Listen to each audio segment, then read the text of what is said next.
लो। तो welcome all of you my children. आपका स्वागत है हमारे यूट्यूब चैनल पे मिस्टर इंग्लिश पे। और आज हम पढ़ने वाले हैं हमारी फोर्थ पोइट्री इंग्लिश कंपलसरी की, which is a thing of beauty, जो कि किसके द्वारा रचित है? ये जॉन कीट्स के द्वारा। जॉन कीट्स जो है वो इसके पोइट हैं।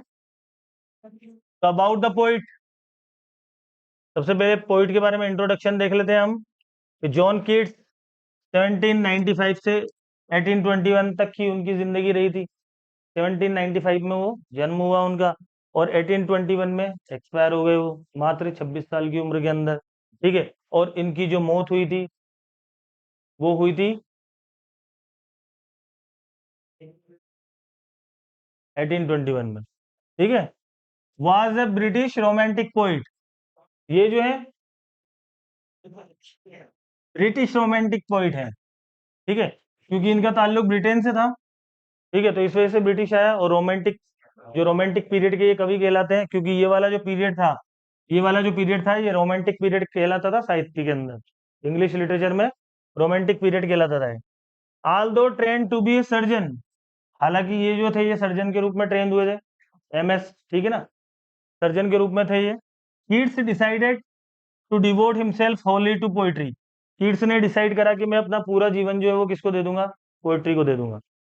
ठीक है, यानी कि पूरी जिंदगी भर मैं पोइट्री के लिए वर्क करूंगा। Keats secret his power to sway and delight the readers. Keats का सीक्रेट क्या है? कि उनके अंदर ये पावर है कि वो अपने रीडर्स पे क्या करते हैं? शासन करते हैं, उनके दिलों पे राज करते हैं, स्वे करते हैं। ठीक है। एंड डिलाइट द रीडर्स, और अपने जो रीडर्स हैं, अपने जो पाठक हैं, जो उनकी पोइट्री पढ़ने वाले हैं, ठीक है, उनको डिलाइट, प्रसन्नता, खुशी प्रदान करते हैं। ठीक। लाइस primarily in his gift for perceiving the world and living in his moods and aspiration। और ये जो चीजें हैं ये किसमें हमें देखने को मिलती है? कि वो जो है वो रीडर को प्राइमरी गिफ्ट देते हैं कि परसीविंग द वर्ल्ड, कि वो वर्ल्ड के बारे में बताते हैं कि वर्ल्ड जो है वो किस प्रकार का है। एंड लिविंग हिज मूड्स, है ना, और उनका जो मूड है, उनकी जो अभिव्यक्ति है और उनका जो मूड है। और एस्पायरेशन है, एस्पायरेशन का मतलब अभिलाषा, उनकी जो इच्छाएं हैं, ये सारी चीजें जो हमें कीट्स की पोइट्री में देखने को मिलती है इन टर्म्स ऑफ लैंग्वेज। और इनको उन्होंने अपने शब्दों के रूप में संजो के पोइट्री के अंदर प्रदर्शित किया है। The following is an excerpt from his poem Endymion. तो ये जो फॉलोइंग है, अ थिंग ऑफ ब्यूटी, ये जो पोइट्री का ये जो सेक्शन है, ये किससे लिया गया है? एक उनका कलेक्शन है एंडोमियन, अ पोइटिक रोमांस, उससे जो है ये लिया गया है a thing of beauty. The poem is based on a Greek legend. ये जो है ग्रीक जो है गाथाओं पर आधारित है, यूनानी गाथा है, जैसे होती है ना, जैसे भारत की जो पुरानी गाथाएं हैं, महाभारत है या वो है। ठीक है। और ये जो है ग्रीक लेजेंड के ऊपर आधारित है, यूनानी गाथाओं के ऊपर आधारित है। इन विच एंडोमियन अ ब्यूटीफुल यंग शेपर्ड। ठीक है, इसके अंदर जो है एंडोमियन क्या है? एक यंग शेफर्ड है एंडोमियन के अंदर, एक यंग, एक जवान जो है वो गडरिया है। एंड पोइट, और वो पोइट भी है। ठीक है। हु लिव्ड ऑन माउंट लेटमोस, जो कि कहां पर रहता है? दूर माउंट लेटमोस की पहाड़ियों पर वो रहता है। Had a vision of Cynthia, और उसकी आंखों में किसका विजन है, किसका दृश्य? सिंथिया का। ठीक है ना। द मून गॉडेस, और सिंथिया कौन है? मून गॉडेस है, चंद्र देवी है। ठीक है, कौन है वो? चंद्र देवी। ठीक है। The enchanted youth resolve to seek her out. तो वो जो एंचेंटेड, वो जो आकर्षित, वो जो नौजवान लड़का है, वो गडरिया है, वो रिसोल्व करता है, उसे सीक आउट करता है हर जगह। किसको? सिंथिया को।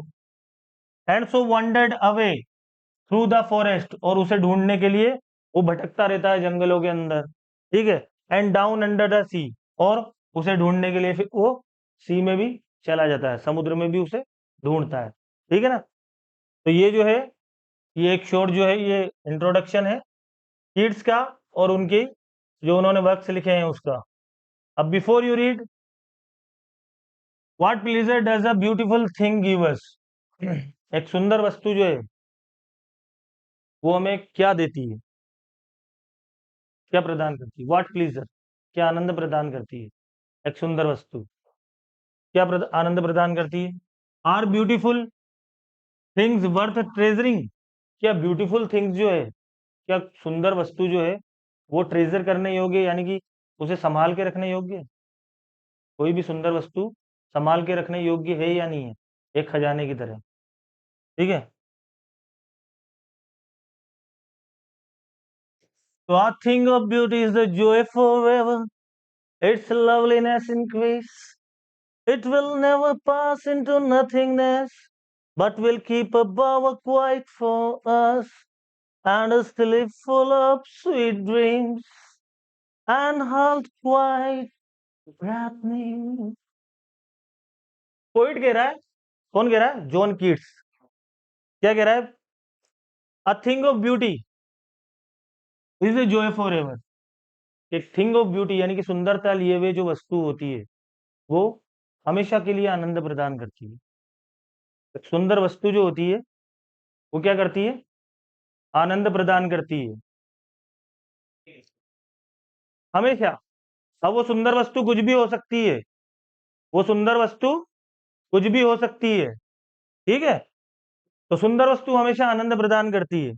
इट्स लवलीनेस इंक्रीज, उसकी लवलीनेस क्या होती है? जब जब भी आप उसको देखोगे तो उसकी लवलीनेस क्या होगी? इंक्रीज होगी। यानी कि आपका दिल कहेगा कि मैं उसको देखता ही जाऊं और देखता ही जाऊं और बस देखता ही जाऊं, ठीक है। यानी कि इतनी सुंदर लग रही है वो, जो भी वो चीज है, ठीक है। It will never pass into nothingness, और वो उस कभी भी नथिंगनेस में नहीं जाती हो, यानी कि कभी भी इंसान उससे बोर नहीं होता, ठीक है। और वो ना कभी नष्ट होती है, ठीक है। वो जो सुंदर चीज होती है वो कभी नष्ट नहीं होती, ठीक है। और कभी नथिंगनेस यानी कि इंसान जो है उससे बोर नहीं होता। जब भी उसे देखेगा तो एक फ्रेशनेस जो है उसके मन में आ जाएगी, ठीक। But will keep a bower quite for us, और वो जो है वो अनंत जो है प्रसन्नता का, सुखों का, सुकून का जो बावर है, ठीक है, जो गुलदस्ता है वो व्यक्ति के मन में प्रदान करती है, ठीक है। एक बावर जो होता है, ठीक है, और उसके मन को क्वाइट करती है यानी कि शांत करती है। यानी कि उसे देखने से उसके जो जितने भी दिल के अंदर जो भावनाएं हैं और जो दुख दर्द हैं, जो तकलीफें हैं, परेशानियां हैं, तो कुछ क्षण के लिए दूर हो जाती हैं, ठीक है। तो बावर क्वाइट, उसका दिल जो है वो हल्का हो जाता है, शांत हो जाता है, सुकून मिल जाता है उसे कुछ देर के लिए। And a slip full of sweet dreams, और उसे देखने के बाद उसको जो है सपने भी बहुत मीठे मीठे आते हैं, स्वीट ड्रीम्स आते हैं। कैसे ड्रीम्स आते हैं? स्वीट ड्रीम्स आते हैं। जब भी उसे देखा जाता है तो ड्रीम्स, यानी कि फिर वो जब भी उसको सपने में सोच करके और सोएगा, यानी कि सोएगा और उसे सोचता रहेगा, फिर उसे सपने आएंगे, तो फिर वो वैसे ही सपने आएंगे जो रात को इंसान देख सोच के सोता है। उसके दिमाग में जो कॉन्सेप्ट रहता है उसी टाइप के सपने जो है वो उसके फिर आते हैं, जिस कॉन्सेप्ट को दिमाग में रख के वो सोया हुआ है, ठीक है। तो इस वजह से क्या गया कि जब वो उन चीजों को देखेगा, उन चीजों को वापस, जो सुंदर चीजें हैं, ठीक है, उसके बारे में सोच करके सोएगा, तो उसकी नींद भी कैसी आएगी? स्वीट ड्रीम्स वाली आएगी, ठीक है। एंड हेल्थ, उसकी हेल्थ जो है वो भी इंप्रूव होगी, उसे अच्छी नींद आएगी, ठीक है। उसको देख करके उसके दिल में सुकून मिलेगा, उसका जो है बीपी नहीं बढ़ेगा, ठीक है, टेंशन में नहीं आएगा, तो उसकी हेल्थ भी क्या होगी? अच्छी होगी, ठीक है ना। एंड क्वाइट ब्रीदिंग, और उसकी सांसें जो है वो भी क्वाइट रहेगी, शांत रहेगी, ठीक है ना। उसकी सांसें जो है वो भी शांत रहेगी। जैसे होता है ना, हाँ वाह क्या दृश्य है यार, इतने ऊंचे ऊंचे पहाड़, है ना, ये झरना, ये नदियां, ये चांद, ये सितारे। आगे बात समझ में? तो जब भी इनको देखा जाता है, तो जब भी इनको देखा जाता है तो व्यक्ति के मन में क्या होता है? क्वाइट ब्रीथिंग, उसकी सांसें जो होती है वो क्या होती है? थोड़ी शांत हो जाती है, ठीक है। Therefore on every morrow, therefore on every morrow are we wreathing a flowery band to bind us to the earth, और इसलिए एवरी मोरो, हर सुबह, मोरो का मतलब यहाँ पे हर सुबह, ठीक है ना, हर सुबह जो है therefore और every morrow, हर सुबह, are we breathing a flowery band to bind us to the earth?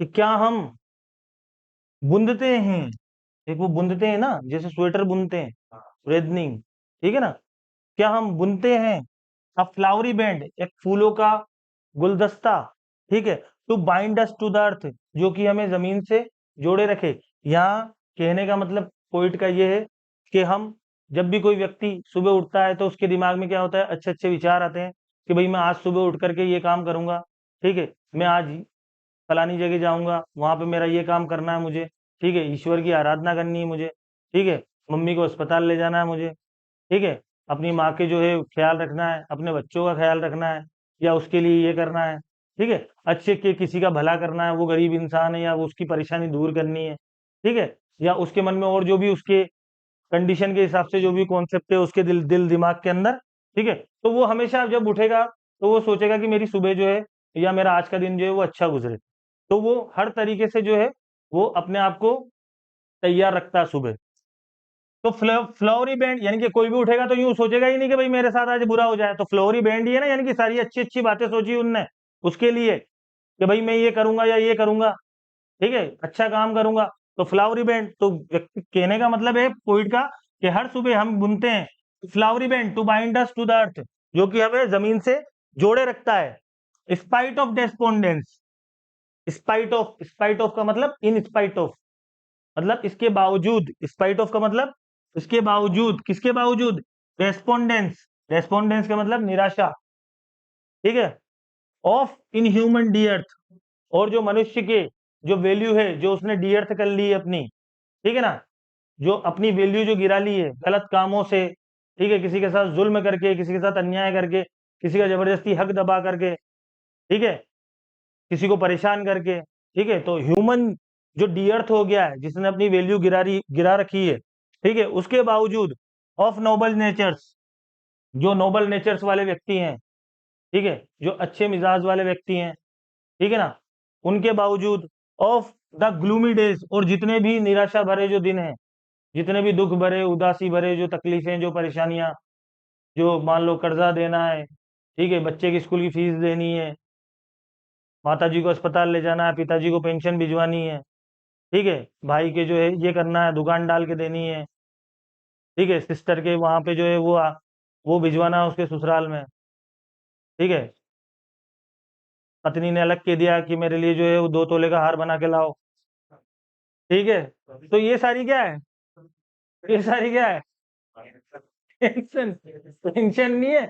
मान लो कर्जा आ रहा है, उधर लोन पे फोन आ रहे हैं, भाई साहब किस्त नहीं जमा कराई आपने, ये तारीख आखिरी है, उधर भी दूसरे कर्जे वाले के फोन आ रहा है, उसे याद है कि मेरी इनकम इतनी है लेकिन इसके बावजूद भी मेरे खर्चे ज्यादा हैं, या फिर और कोई दूसरी समस्या है, ठीक है, तो इन सारी समस्याओं के जो इंसान गिरा हुआ है, ठीक है ना, चाहे वो ग्लूमी डेज में हो, रेस्पोंडेंस में हो, इन ह्यूमन डी अर्थ हो, ठीक है ना, कंडीशन कोई सी भी हो, of all unhealthy and over darkened ways, ठीक है, चाहे मनुष्य जो है वो कितना भी अनहेल्दी हो, ठीक है, चाहे उसके लिए अंधेरे भरे रास्ते हों कि भाई समस्या परेशानी उसको समझ में नहीं आ रहा है, ओवर डार्कन वेज का मतलब यानी कि अंधेरे भरा रास्ता, यानी कि कोई परेशानी या कोई तकलीफ ऐसी आ जाती है जिसमें जिसमें जो होता है वो समझ में नहीं आता है कि हमें क्या करना है, ऐसी बहुत सारी परेशानियां आ जाती है जिसमें समझ में नहीं आता है कि क्या किस रास्ते से अपन को बाहर निकलना है, ठीक है ना, तो वो ओवर डार्कन वेज है जिसमें व्यक्ति को समझ में नहीं आए कि मैं इस परेशानी से बाहर कैसे निकलूं, तो चाहे उसकी हेल्थ कैसी भी हो, चाहे वो परेशानियां कितनी भी घिरी हुई हो, घनघोर अंधेरा हो, ठीक है ना, मेड फॉर अवर सर्चिंग, लेकिन फिर भी इंसान जो है वो सर्चिंग करता रहता है, तलाश करता रहता है, किस चीज की, yes, in spite of all, ठीक है, इन स्पाइट ऑफ ऑल, हाँ ये सब चीजें हैं, ठीक है, डेस्पोंडेंस है, इन ह्यूमन डियर थे, नोबल नेचर्स की, ऑफ द ग्लूमी डेज हैं, ऑफ ऑल अनहेल्दी नेसे और ओवर डार्कन वेज है, ठीक है ना, लेकिन इन सब चीजों के बावजूद भी some shape of beauty moves away the pall, pall का मतलब लबादा, यानी कि दुखों का लबादा, ठीक है, एक मान लो जो कपड़ा रहता है या वो रहता है ना, यानी कि दुख से भरा हुआ आत्मा पे बोझ, बोझ, ठीक है ना। तो बोझ जो है वो क्या है, पॉल। और ये कौन सा बोझ है, ये तकलीफों का, परेशानियों का, दुखों का, ठीक है ना। तो ये जो है some shape of beauty moves away the pall, लेकिन कुछ शेप ऑफ ब्यूटी यानी कि कोई ऐसी वस्तु होती है, कोई ऐसी सुंदर वस्तु होती है जो ये सब चीजें होने के बावजूद भी जब व्यक्ति उस सुंदर चीज को देखता है, ठीक है, तो उसको देखने के बाद में, ठीक है, उसका जो पॉल है, पॉल मतलब वो जो लबादा है दुखों से भरा हुआ, फ्रॉम अवर डार्क स्पिरिट, जो कि हमारी आत्मा के ऊपर पड़ा हुआ है, ठीक है ना। आत्मा के ऊपर, डार्क स्पिरिट का मतलब हमारी जो अंधेरी जो आत्मा है। डार्क स्पिरिट का मतलब डार्क क्यों है स्पिरिट, क्योंकि वो क्या है, उसे कुछ नजर ही नहीं आ रहा है, तकलीफें, दुख, परेशानियां इतनी है कि स्पिरिट जो है, स्पिरिट का मतलब आत्मा, वो जो है वो समझ नहीं पा रही है उसकी आत्मा की मैं क्या करूं क्या नहीं करूं, कैसे इस परेशानी से बाहर निकलूं। तो इस वजह से उसे डार्क स्पिरिट कहा गया है, क्योंकि उसे कुछ रास्ता नजर नहीं आ रहा है, ठीक है ना। तो कुछ शेप जो ब्यूटी का होता है, कोई ऐसी वस्तु, अब वो कुछ भी हो सकता है, ठीक है ना, नाना प्रकार की चीजें हो सकती है। जैसे कि मान लो कोई किसी को चांद को देखने में सुकून मिल गया, किसी ने रात को छत पे सो रहा है सितारे देख लिए, उनको देख करके उसे खूबसूरत लगा कि भाई वाकई में क्या जगमगाते हुए जो है नजारे हैं, ठीक है। और मान लो किसी ने गुलाब का फूल देख लिया, उसमें उसको सुकून मिल गया। मान लो एक छोटे से बच्चे की मुस्कुराहट देख ली, ठीक है ना, उसमें सुकून मिल गया। तो उस बच्चे की मुस्कुराहट देखने में ही उसे, अभी छोटा है, एक आध साल का है, उसी की मुस्कुराहट ही बार बार देखता रह रहा, उसमें उसे सुकून मिल रहा, उसमें उसके दुख दर्द तकलीफ दूर हो गए। कहीं मान लो घूमने गया, उसने बहती हुई नदी देख ली, ठीक है, उसमें उसे सुकून मिल गया। उसने कई घाटियों में चला गया, वादियां देख ली, कोई ऐसा पेड़ देख लिया, ठीक है ना। तो सुकून देने लायक और सुंदरता लिए हुए बहुत सारी वस्तुएं हैं, ठीक। तो वो जो शेप होता है वो ब्यूटी का, वो जो शेप होता है वो ब्यूटी का, वो इंसान के दिल के ऊपर से, उसकी आत्मा के ऊपर से जो दुखों का लबादा है वो क्या कर देता है, उतार देता है, ठीक है ना। सच द सन, जैसे कि कौन कौन सी सुंदरता लिए हुए वस्तु है, जैसे कि सन है, सन बहुत सुंदर है, ठीक है। द मून, मून हुआ। ट्रीज ओल्ड, पुराने पेड़, मान लो कोई बरगद का या पीपल का पेड़ है, ठीक है, 300 साल पुराना है, ठीक है, या और कोई भी बहुत सारे घने पेड़ है, ठीक है ना, तो वो भी सुकून देते हैं, वो भी देखने में अच्छे लगते हैं, ठीक है। एंड यंग, मान लो कोई अभी नया बिल्कुल एक पौधा उगाई है, ठीक है, तो वो भी ऐसा होता है कि बिल्कुल उसको इंसान देखता रहता है कि कितना शानदार लग रहा है, ठीक है ना। स्प्राउटिंग अ शेडी बून, तो ये जो है ये क्या कह रहे हैं, ये सब मिलकर के एक वरदान साबित होते हैं। बून का मतलब वरदान, ठीक है ना, बून का मतलब वरदान। तो ये क्या कर रहे हैं, व्यक्ति को एक वरदान दे रहे हैं, यानी कि उसके दुखों का जो बोझ है, तकलीफ है, वो उसकी आत्मा के ऊपर से हटा रहे हैं। फॉर अ सिंपल शिप, एक जो भेड़ है, ठीक है, जो भेड़े हैं वो भी देखने में अच्छी लगती है, भेड़ों के बच्चे जो हैं वो भी अच्छे लगते हैं, ठीक है ना। तो वो भी जो होता है दिल को सुकून दे देता है, ठीक है। एंड सच आर डेफोडिल्स, और डेफोडिल्स जो है, डेफोडिल्स मतलब नरगिस, डेफोडिल्स नरगिस, ठीक है, डेफोडिल्स का मतलब होता है नरगिस, ठीक है, नरगिस के फूल, ठीक है ना। तो डेफोडिल्स जो है वो बिल्कुल एक रात रानी जो होती है ना, रात रानी लगाते हैं तो उसकी जो बिल्कुल सफेद सफेद जो होते हैं फूल आते हैं, जो कि रात में महकती है, तो उसी टाइप के डेफोडिल्स के भी जो होते हैं वो पत्ते होते हैं, सॉरी फूल होते हैं, ठीक है।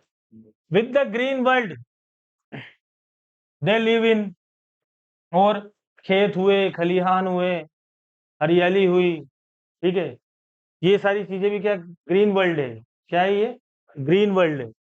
तो ये भी देखने में क्या लगते हैं, सुहावने लगते हैं, ठीक है। And clear rills that for themselves a cooling covert make, और क्लियर रिल्स यानी कि बहते हुए नदियों की धाराएं, रिल्स का मतलब धाराएं, और क्लियर का मतलब बिल्कुल साफ, क्लियर का मतलब साफ, और रिल्स का मतलब वो जो धाराएं जो बह रही है, ठीक है ना, वो बिल्कुल साफ पानी की जो धाराएं हैं, ठीक है। That for themselves a cooling covert make, वो क्या करती है, एक कूलिंग, एक ठंडा जो है एक कवर बनाती है, एक सुकून देती है व्यक्ति के दिल को, ठीक है, आपस में मिलकर के वो एक व्यक्ति के दिमाग को क्या देती है, एक सुकून देती है। गेट्स द हॉट सीजन, जैसे कि मान लो कि अभी हॉट सीजन चल रहा है, ठीक है, तो अब हॉट सीजन के अंदर अगर आप जो है किसी पानी वाली जगह पे चल जाओगे, ठीक है, किसी बहती हुई धारा की जगह पे चल जाओगे, तो वहां पे आपको ज्यादा आनंद महसूस होगा। ठीक है, वहां पे कुछ क्षण के लिए आप जो है अपनी दुख तकलीफ जो है परेशानियां, उसको आप भूल जाओगे। ठीक है ना, भले दिमाग में कितना भी टेंशन हो। ठीक है, तो हॉट सीजन के अंदर ये जो चीजें है क्लियर हिल्स, ये व्यक्ति को सुकून आनंद प्रदान करती है। ठीक है, the mid forest black brake, और जंगल के बीच में जो झाड़ियां लगी हुई है, ठीक है, rich with sprinkling of fair musk rose blooms, जो कि रिच है, जो कि रिच है यानी कि फैली हुई है, किस तरीके से, मस्क रोज ब्लूम, ये स्प्रिंकलिंग का मतलब यानी कि फैली हुई है, ठीक है ना, और रिच का मतलब अधिक मात्रा में। ठीक है, तो ये अधिक मात्रा में फैली हुई है, और क्या है ये, फेयर मस्क, जो कस्तूरी होती है, कस्तूरी जो होती है ना उसे मस्क कहते हैं। ठीक है, तो मस्क रोज ब्लूम, तो उसके ऊपर जो है कस्तूरी गुलाब की जो खुशबू है वो आ रही है, और कस्तूरी गुलाब के जो है वो फूल लगे हुए हैं। ठीक है ना, तो इस तरीके की अगर कोई फॉरेस्ट के अंदर कोई मान लो झाड़ी है, ठीक है ना, और उसमें गुलाब के फूल लगे हुए हैं जिसमें से कस्तूरी की सुगंध आ रही है, तो वो जो होती है, वो जो ओडोर होती है, वो भी व्यक्ति के मन को एकदम सुकून प्रदान करती है कि वाह यार कितनी अच्छी खुशबू आई है, दिल को ठंडक पै गई, ठंड पै गई कलेजे विच, क्या। तो and such too is the grandeur of the dooms, and such too is the grandeur of the dooms, और हमारे जो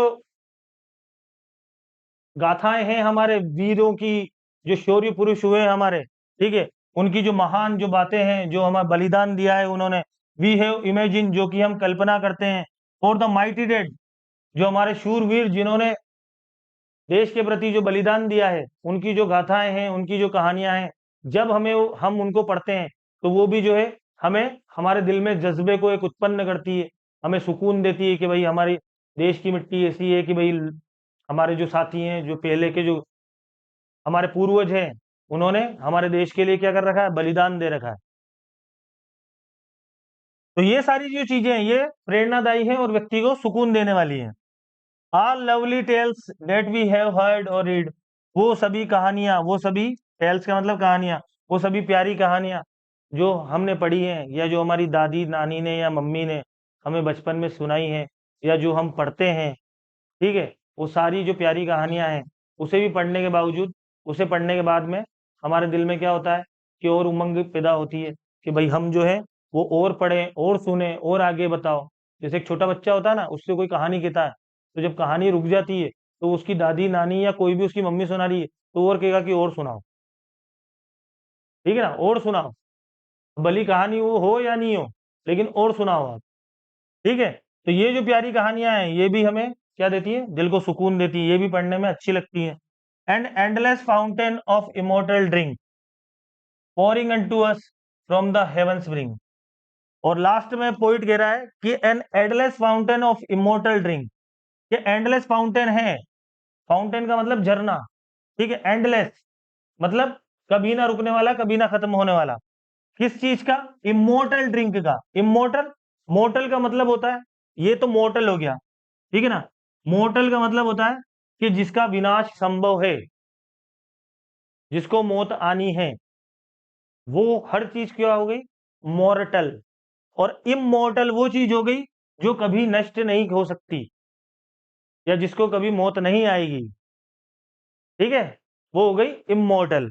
ठीक है, तो एक एंडलेस फाउंटेन है इमोर्टल ड्रिंक का, कौन सी ड्रिंक है वो, इमोर्टल ड्रिंक है, ठीक है ना, यानी कि एक तरीके से अमृत कह लो आप, ठीक है, ऐसी ड्रिंक है अमृत के समान, ठीक है ना, तो उसका एक झरना जो है वो बह रहा है, पोरिंग अनटू अस, वो बह करके हम तक आ रहा है, फ्रॉम द हेवन स्प्रिंग, और कहां से आ रहा है वो, हेवन स्प्रिंग, हेवंस के, स्वर्ग के, जन्नत के किनारे से, हेवंस का जो ब्रिंक है, जन्नत का जो किनारा है, वहां से एक एंडलेस फाउंटेन निकल रहा है, ठीक है ना, कभी ना खत्म होने वाला झरना, और उसके अंदर इमोर्टल ड्रिंक है, एक तरीके से ऐसी ड्रिंक है जिसे पी करके व्यक्ति कभी नहीं मरेगा, ठीक है, पोरिंग अनटू अस, वो हमारी तरफ बह करके आ रहा है, कहां से आ रहा है, हेवंस ब्रिंक से, स्वर्ग के किनारे से। अब यहाँ इन 2 लाइन का मतलब ये है उसका कहने का कि इमोर्टल ड्रिंक, यानी कि कहने का मतलब ये है कि कब व्यक्ति कोई भी अच्छी सुंदर वस्तु देखता है, ठीक है, जैसे अपन ने वहां देखा कि उसने कहा कि वो जो सुंदर वस्तु है उसकी सुंदरता कभी भी खत्म नहीं होती है, तो कभी भी खत्म नहीं होती है, तो ब्यूटी की जो है क्या है, ब्यूटी क्या है, इमोर्टल है। ब्यूटी क्या है, इमोर्टल है। आगे समझ में? अपन खत्म हो जाएंगे, पानी खत्म होगा क्या, चंद्रमा खत्म होगा क्या, सूरज खत्म होगा क्या, गुलाब के फूल अपने बाद भी लगेंगे, अपन से पहले भी लगते थे। पहाड़ जब भी थे, जब दुनिया बनी, और जब भी रहेंगे जब तक दुनिया का विनाश नहीं हो जाएगा। ठीक है, आगे बात समझ में? पेड़ अभी अपन जिंदा हैं तब भी हैं, अपन मर जाएंगे तब भी रहेंगे। हरियाली पहले भी थी, अभी भी है, और बाद में भी रहेगी। ठीक है, बाकी जो चीजें हैं वो मोर्टल है। ठीक है, अगर वो हो जाए, वो नष्ट हो जाएंगी तो उनकी जगह दूसरी आ जाएगी। ठीक है, तो ब्यूटी जो होती है वो इमोर्टल है, यानी कि सुंदरता जो होती है वो क्या है, इमोर्टल ड्रिंक है। और ड्रिंक कौन सी, यानी कि उसको देख करके, उस सुंदर वस्तु को देख करके जो व्यक्ति को दिल में सुकून प्राप्त हो रहा है वो ड्रिंक है। वो क्या है, वो ड्रिंक है, क्योंकि उस सुंदर वस्तु को देख करके क्या कर रहा है, वो सुकून महसूस कर रहा है। तो वो जो सुंदर वस्तु है, ठीक है, वो उसे क्या प्रदान कर रही है, सुकून प्रदान कर रही है। तो वहां से उसको जो आनंद मिल रहा है, ठीक है, तो वो बहता हुआ कहां तक आ रहा है, उस व्यक्ति तक। तो कवि के कहने का तात्पर्य यही है कि एंडलेस फाउंटेन है, वो कभी ना खत्म होने वाला वो झरना है, जो कि इमोर्टल ड्रिंक लिए हुए है। और वो कहां से, और उसे बनाया किसने, हेवंस ने, हेवन ने बनाया उसे, यानी कि हेवन ने, यानी कि गॉड ने बनाया उसको।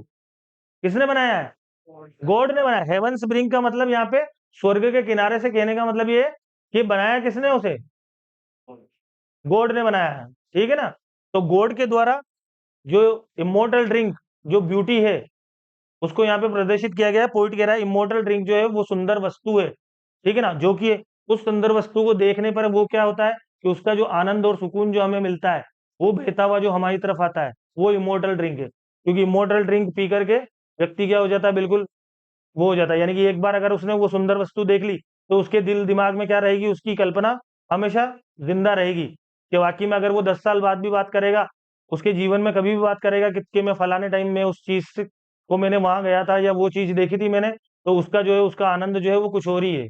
वो मरते मरते जो है उस चीज को याद रखेगा वो। आगे समझ में? तो कहने का मतलब ये है कि एंडलेस फाउंटेन जो है वो बहता हुआ, जो कि इमोर्टल ड्रिंक लिए हुए, वो स्वर्ग के किनारे से हम तक आ रहा है। यानी कि कहने का मतलब ये है कि वो जो सुंदर वस्तु है वो हमें क्या प्रदान कर रही है, आनंद सुकून प्रदान कर रही है। और वो किसके द्वारा रचित है, वो गॉड के द्वारा रचित है। ठीक है, I hope you have understand well, and if you have any doubt in this poetry, you can frequently ask me any question in comment box, or would you like to call me this number 7073609685। आपकी हर समस्या का समाधान English से संबंधित इस number पे किया जाएगा। ठीक है, तब तक के लिए खुदा हाफिज, बाय बाय, नमस्कार।